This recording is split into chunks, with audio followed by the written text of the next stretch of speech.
Shalom jemaat yang dikasihi Tuhan. Selamat pagi, selamat kita bertemu lagi di dalam ibadah kita pada pagi hari ini. Ini sudah ada ibadah online yang kesekian kalinya kita adakan. Kita bersyukur kepada Tuhan karena begitu baik masih mengizinkan kita untuk beribadah kepada Dia di tengah-tengah situasi darurat saat ini. Mari siapkan hati kita sebelum kita akan berdoa untuk firman Tuhan. Kita akan menyanyikan sebuah pujian.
Jemaat, mari kita berdoa sebelum kita membaca firman Tuhan.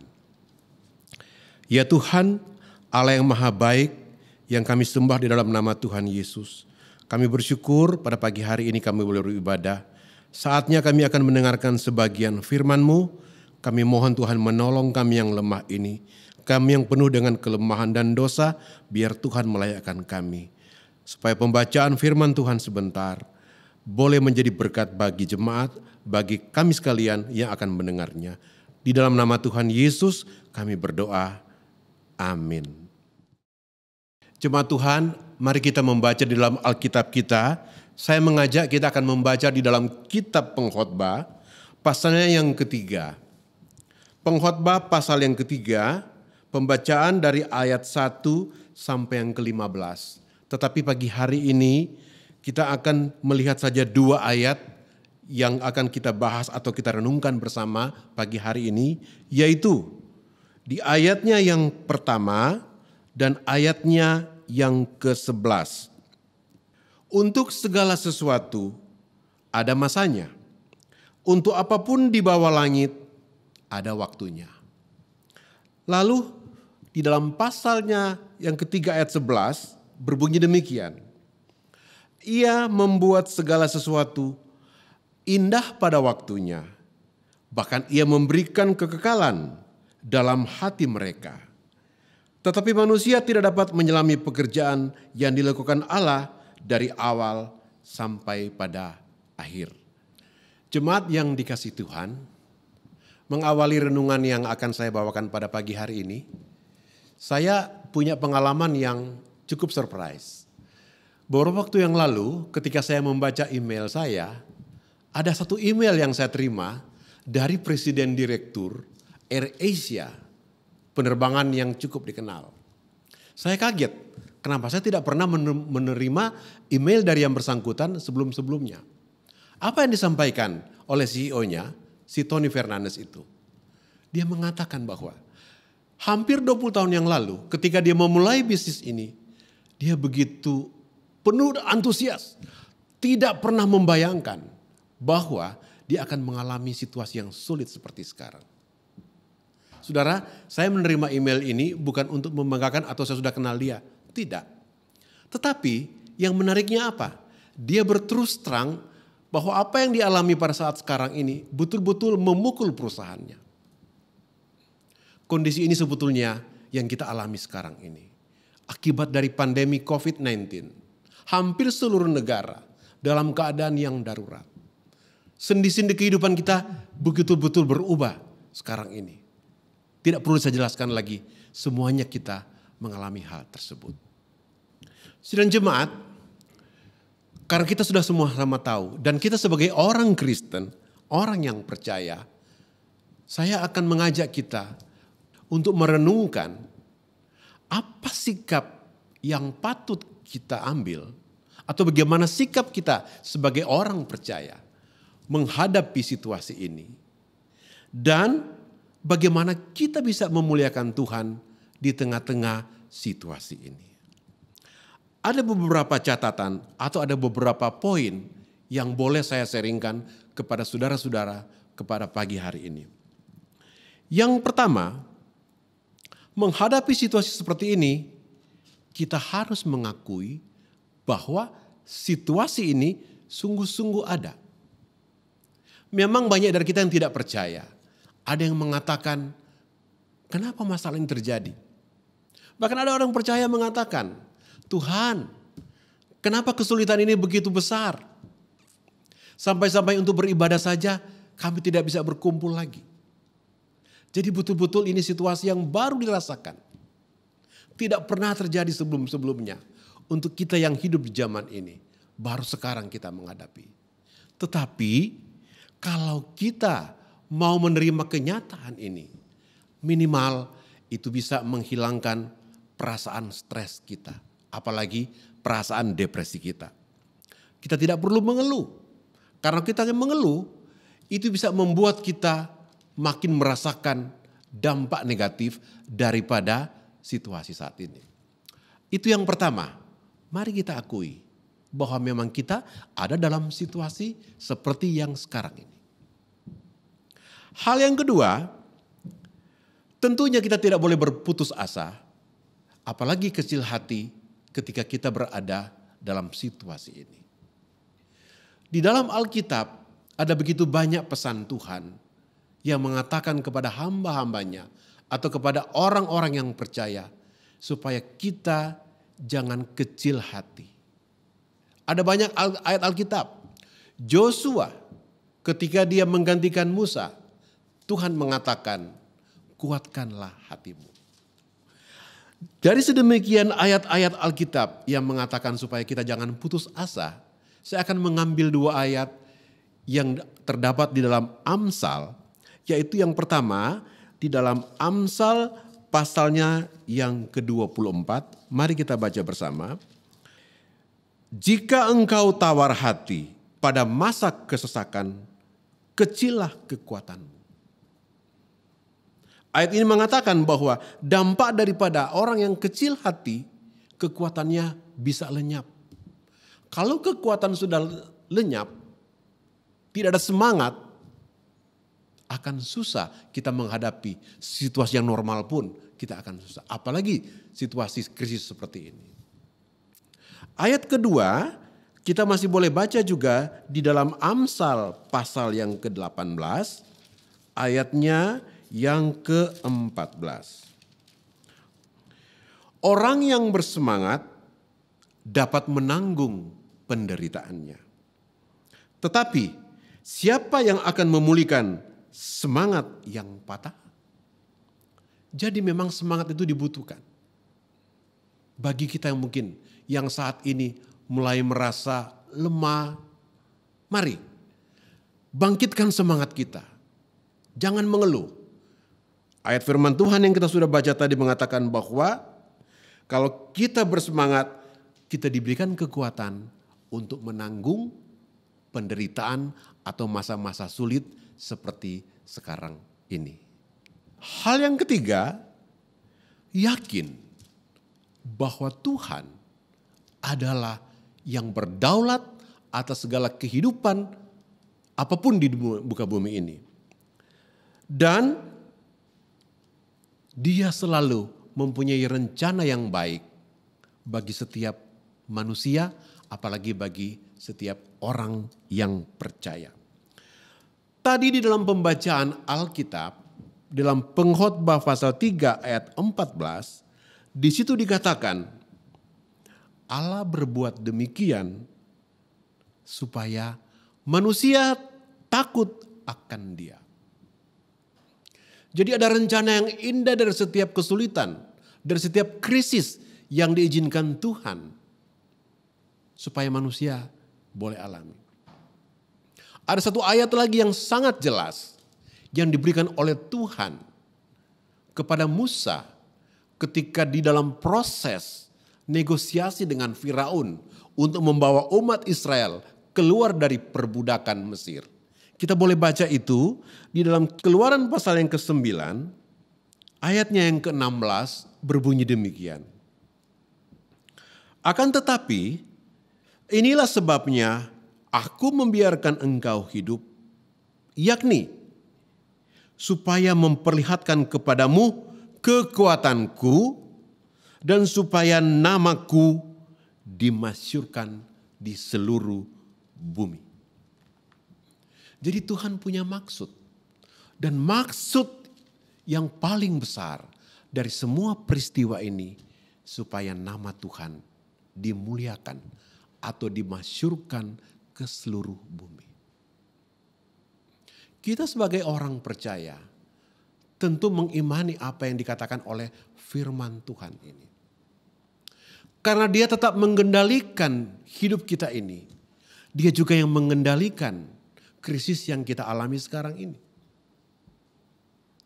Dengan demikian, sebetulnya kita tidak perlu takut.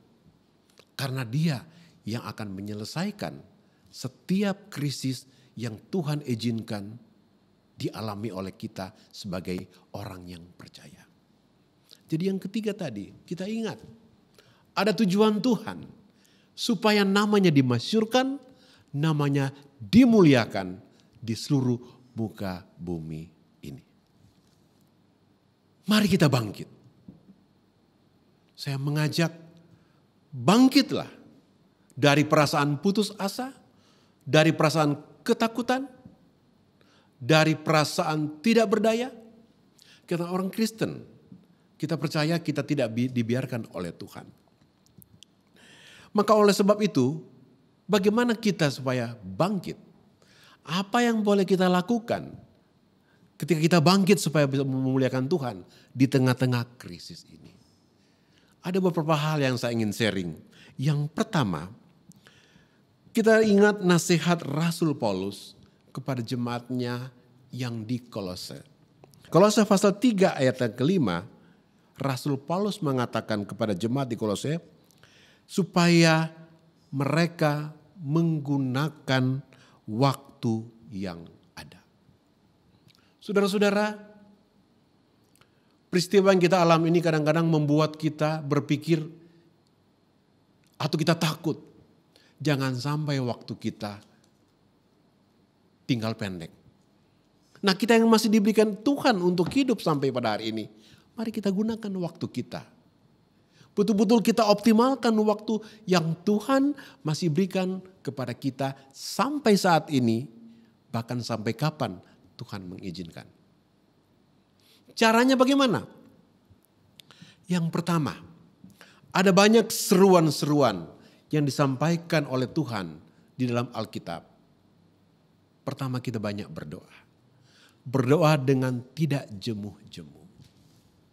Saudara, kita boleh menyaksikan dari informasi-informasi entah itu di media sosial yang berseliweran bahwa di mana-mana kejadian ini banyak orang datang berdoa kepada Tuhan. Mari gunakan. Berdoa untuk apa? Pertama untuk diri kita sendiri. Supaya kita lebih baik. Iman kita lebih baik. Lalu kita berdoa juga untuk keluarga kita. Mungkin selama ini kita jarang berdoa untuk keluarga kita. Karena mungkin juga ada di antara keluarga kita yang tidak cocok dengan kita. Tetapi ketika kita sekarang ada kesempatan untuk merenungkan bahwa masih ada waktu untuk bersama, kita doakan. Doakan orang lain. Kita berdoa untuk negara kita, terutama kepada tim para medis yang ada di garda depan, yang sekarang mereka sedang berjuang bagaimana untuk menangani pasien-pasien yang terpapar dengan COVID-19. Kita juga berdoa untuk pemerintah kita, untuk aparat kita yang menjaga, dan segala program pemerintah yang sekarang sedang dijalankan, kita doakan supaya bisa ditaati oleh rakyatnya. Berikutnya, Bangkit untuk apa? Dengan kondisi seperti sekarang ini, kita boleh belajar bahwa sebetulnya ada banyak hal-hal yang mungkin kita lakukan yang lalu itu tidak ada gunanya. Mari kita belajar memprioritaskan hal-hal yang lebih penting, hal-hal yang lebih hakiki, supaya kita betul-betul bisa menjadi orang yang lebih baik untuk memuliakan nama Tuhan. Berikutnya, karena kita tinggal di rumah, stay at home atau work from home, kita punya kesempatan untuk belajar, memperluas kita punya wawasan. Kita bisa belajar dari internet, kita bisa lihat bahwa ada banyak kejadian-kejadian di luar sana. Kita perluas wawasan kita untuk mendukung mereka tadi dalam doa. Ini juga kesempatan kita untuk belajar bahwa hal-hal yang selama ini kita lakukan ternyata mungkin tidak cocok lagi di masa-masa yang tidak normal seperti ini. Ada artikel yang mengatakan bahwa akibat kejadian ini berbagai jenis bisnis atau usaha akan berubah. Ya. Mungkin sebentar tidak laku lagi kita membangun sekolah-sekolah gedung yang tinggi. Karena kita akan belajar dari rumah. Kita belajar hal-hal yang baru. Jadi kesempatan kita untuk belajar. Kenapa? Karena kita manusia sebetulnya belum memanfaatkan potensi diri, potensi pikiran kita yang Tuhan berikan. Di saat-saat kita tertekan seperti ini, biasanya akan muncul ide-ide yang baru. Ada terobosan-terobosan yang baru supaya kita bisa survive. Terakhir, mari kita perdalam rasa solidaritas kita terhadap orang yang lain. Dimulai dengan anggota keluarga kita. Kita mungkin punya keluarga yang berjauhan, mungkin di kampung halaman. Selama ini kita kurang menyapa mereka. Sekarang kesempatan kita menyapa mereka. Kita mempunyai rasa solidaritas juga terhadap orang-orang yang berkebutuhan. Saya tertarik dengan pengalaman komunitas saya. Saya kebetulan sudah pensiun. Tetapi kami punya grup secara geografi. Grup itu biasanya kita adakan pertemuan bulanan. Tapi sekarang grup itu kita manfaatkan. Ada yang menggerakkan bagaimana supaya kita juga bisa memberi dari apa yang kita dapat. Kita mengumpulkan uang. Kita belikan yang disebut dengan alat pelindung diri, kita berikan kepada rumah sakit di mana kami berdomisili. Masih ada lebih, kita bagikan juga. Ternyata ada anggota kami pensiunan yang selama ini kita tidak tahu. Mereka betul-betul hidupnya di bawah pas-pasan. Nah ini kesempatan kita. Supaya kita mempunyai rasa solidaritas kepada sesama kita. Mungkin tetangga kita yang selama ini kita tidak tahu. Mari kita cari tahu.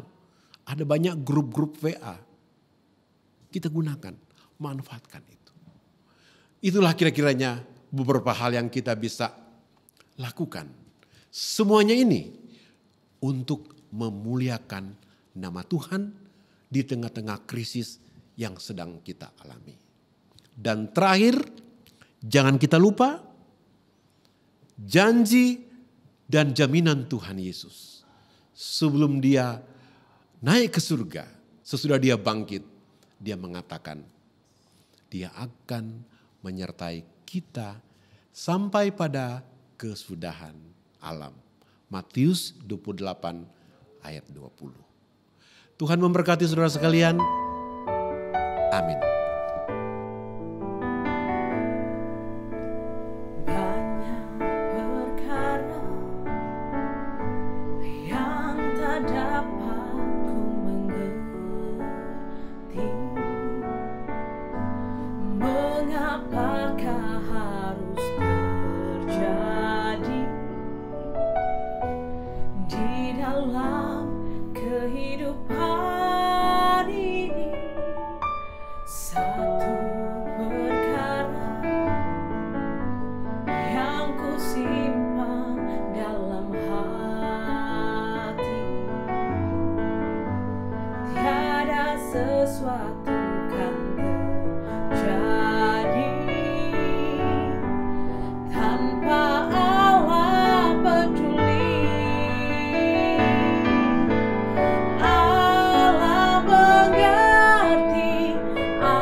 Jemaat yang dikasihi Tuhan, sebagaimana biasa di dalam ibadah-ibadah secara online kemarin-kemarin, kita tetap diberikan kesempatan untuk mengumpulkan persembahan kita.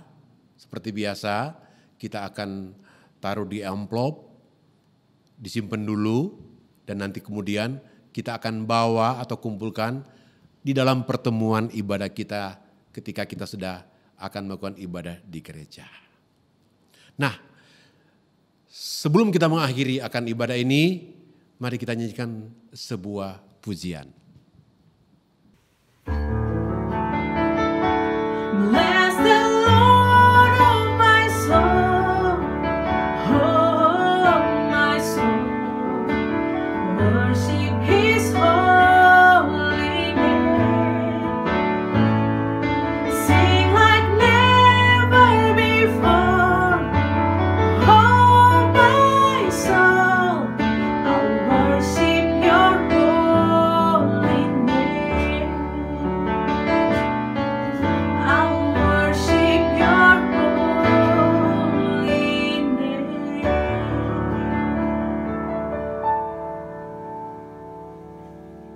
Jemaat yang dikasihi Tuhan, kita akan mengakhiri ibadah kita pada pagi hari ini.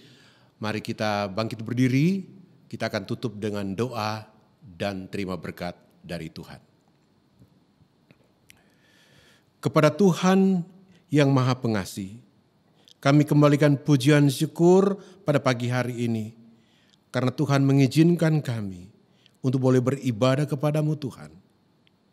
Kami telah mendengarkan firman-Mu. Kami juga Tuhan boleh membawa persembahan untuk digunakan di dalam pekerjaan-Mu. Kami mohon untuk memberkati Tuhan. Tuhan menolong akan setiap saudara-saudara yang boleh mengikuti ibadah pada pagi hari ini bersama-sama Tuhan. Kami juga berdoa buat saudara-saudara yang lain Tuhan. Kepada mereka yang sakit, biar Tuhan berbelas kasihan. Kepada mereka yang lemah imannya, biar Tuhan menguatkan. Kepada mereka Tuhan yang membutuhkan pertolongan, kepada Tuhan saja kami berdoa buat mereka. Terima kasih Tuhan. Saudara-saudara, mari kita terima berkat dari Tuhan. Kiranya kasih yang kekal dari Allah Bapa di surga, persekutuan dengan anaknya Tuhan Yesus Kristus, serta penghiburan dan persekutuan dari Roh Kudus menyertai kita mulai saat ini sampai selama-lamanya. Amin. Saudara-saudara, ibadah telah selesai. Terima kasih, puji Tuhan. Shalom.